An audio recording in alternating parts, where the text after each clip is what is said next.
Hello everyone, so welcome back to a new video. In this video I'm going to cover a few important topics about study abroad.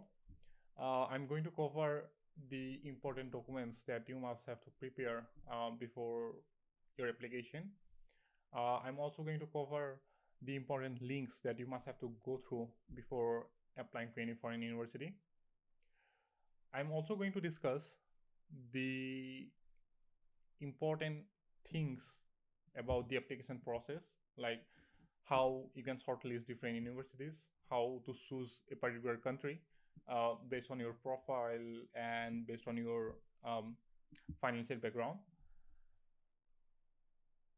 But in a single video, it is not going to be possible for me to cover up all these things. Okay, so I'm going to make a separate playlist for this where I'm going to put 3 to 4 videos, and in these 3 to 4 videos I'm going to cover all of these important things. Okay, so if you really want to study abroad and if you want to apply to any foreign university, you can bear with me throughout the playlist. Okay, so initially I'm not going to discuss about how to shortlist different universities and how you can select your country preferences based on your uh, like financial conditions and all. So I'm not going to discuss all of those things in this first video. Um, Here I'm going to discuss about the documentation and the important links that you must have to follow if you are applying for some German university.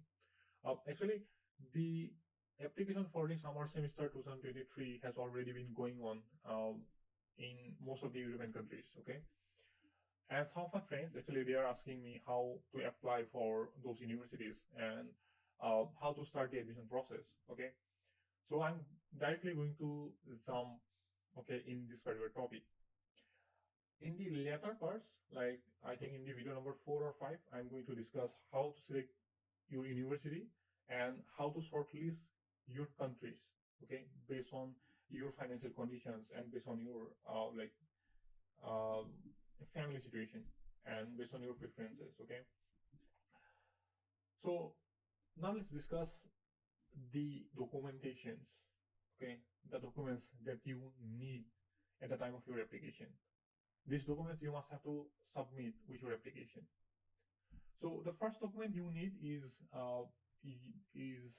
your letter of recommendation. You need at least 2 letter of recommendations. Okay, also there are some countries like in Canada and in US, I think you need 3 letter of recommendations. But in the other countries like in UK, US, like in UK or in Australia or in the other European countries, you just need 2 letter of recommendations. Okay, that's sufficient.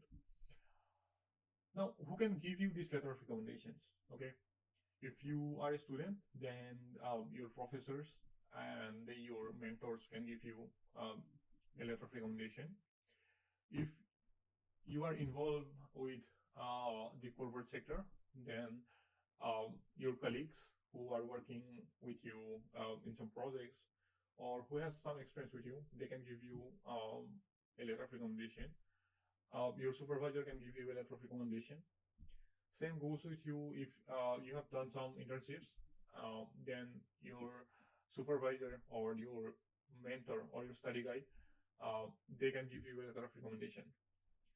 But always remember that the person who gives you the letter of recommendation, they must have to have some valid designation.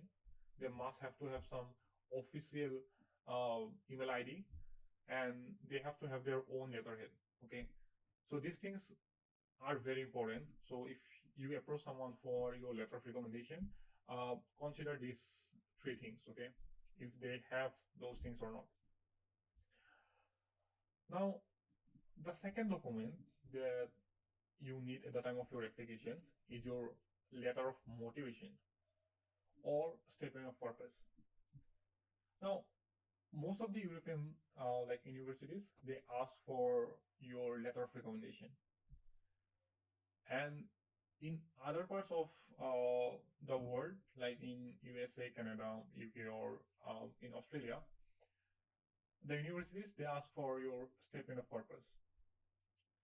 Now, this letter of recommendation and statement of purpose are quite similar. Okay, the contents are mostly the same, but their structure are different. Okay, the way how you are going to present yourself is different. The chronological orders are somehow different in both of these two documents. So the documents are same, okay, but how to structure the things, that is different in both of these documents. Now, the third document that you need at the time of your application is your CV. Now, European universities or like European institutes, they has their own structure of the CV. So you must have to follow that before applying for any European universities. But if you're applying to the other universities apart from the European one, then you can just go with your normal CV. Then comes your language certificate. Okay, so if you are applying for your master's or for your bachelor's, and if the medium of instruction of that particular course is in English, then you must have to provide your language certificate, like whether you are proficient or not in that particular language. Okay, so you must have to provide that. So you can provide it either through IELTS or by taking the TOEFL examination. Okay, but there are some universities in UK. So if you have passed your 12th examination, like 12 from some central board, like from CBSC or from ICSC, and you have scored like above 75% in your English subject, then you can also show that particular score as your English proficiency like certificate. Okay, so that is also acceptable in some of the like universities in UK. But apart from that, you need your IELTS score or your TOEFL score to provide that you have sufficient English knowledge to pursue that particular course. Okay, now the next document that you need to submit at the time of your application is your transcript. Now, if you are in your final semester, then also you can apply to the European universities. You just have to contact the university and you have to ask how we can like provide the sufficient information that you can apply to that particular course. Okay, because you can apply to those universities and you can also apply to that particular course. I think you just have to submit the mark sheets of your previous semesters, like from semester 1 to semester 6. Okay, then the last document that you must have to submit is your graduation certificate. Whether it's provisional or it's final, it doesn't matter. You just have to submit your degree certificate. Again, who are pursuing their bachelor's and who are in their final semester, they can also apply. Just contact the respected university, go to that university official website and ask their admission office. Okay, you can easily get their official mail. Okay, so just mail them and ask them how we can like provide enough evidence if you are still studying in your final semester and if you really want to apply for that particular course. Okay, then they will provide some information regarding that. Now, I think these are the documents, mainly these are the documents that you need to provide at the time of your application.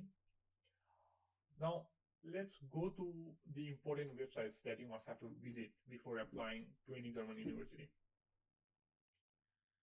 Before that, these documents that I have already mentioned, so for any university and for any country, these documents are always going to be same. Okay, you just have to like do some little changes, like the country name or like the university name or the course name. So you just have to send some little things, but the most of the major contents are always going to be same. So if you want to apply to any university from any country, these are the major documents that you must have to gather before started applying to that particular university. Okay. Now, what are the important websites that you must have to follow before applying to any German university? Now, there are two major websites. Okay. One is DAD, www.d8d.de, and the other is www.uni-assist.de.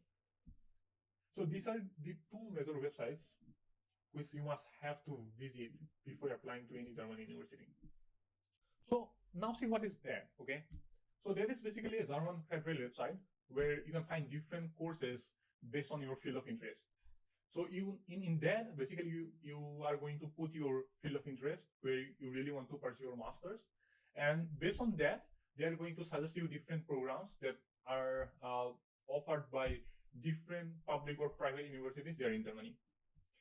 In that, you can not only find the courses, but you can also find different scholarships that are available in Germany.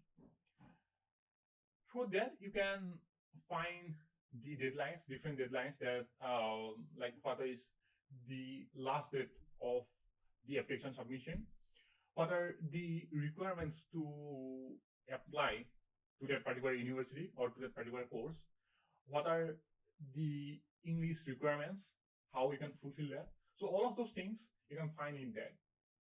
But to apply to those universities, you can't do that through that. So basically, German universities takes their application form through two ways. Either they are going to have their own campus website, and from their official campus website, they are going to take the admission form, or they are going to like hire a third party like UniAssist. Basically, in Germany, you can only find UniAssist. Through UniAssist, they are going to like accept your application form. So these are the two ways how we can apply to any German university. Okay. Now, from which one to choose, it is going to be mentioned in the university official website. Like for a particular course, which way you can apply for your master's or for your bachelor's. Now, when you apply for UniAssist, first you have to submit your documents to UniAssist. UniAssist is going to verify your documents. Then if everything is fine, UniAssist is going to like refer your application form further to your selected university. So in this particular process, UniAssist is going to search an amount from you, okay, which is approximately 6 to 7,000 Indian rupees. But when you apply through the university campus website, okay, each and every thing has been done by the university authority. So you don't have to pay a single rupee for that. Now, in the later videos, I am going to discuss about this UniAssist and about that in a more detailed manner. We are going to see the interface, how the website looks like, and what are the features that you can explore in the mentioned websites. Okay, so here I'm going to end this particular video. So let's meet in our next video.